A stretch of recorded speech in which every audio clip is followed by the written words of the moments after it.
இந்த நிகழ்வில் அம்மாவை சிறப்பிக்க இருக்கிறார்கள் என்பதை எண்ணி பெரிதும் மகிழ்ச்சி அடைகிறேன். எதிர்பாராத ஒரு இன்ப அதிர்ச்சி.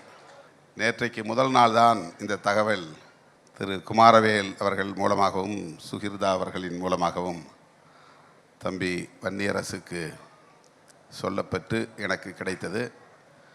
சற்று தயங்கினேன். அவர் சில நாட்களாக உடல்நலம் சரியில்லாத நிலையில் வெளியே எங்கும் செல்லாமல் வீட்டுக்குள்ளேயே இருந்தார். அவரை எப்படி அழைத்து வருவது என்கிற தயக்கம் இருந்தது. ஆனாலும் உடனே நான் இசைவளித்தேன். இன்றைக்கு அரியலூரிலே இருந்தேன். முக்கியமான நிகழ்ச்சி, வேலைவாய்ப்பு முகாம்.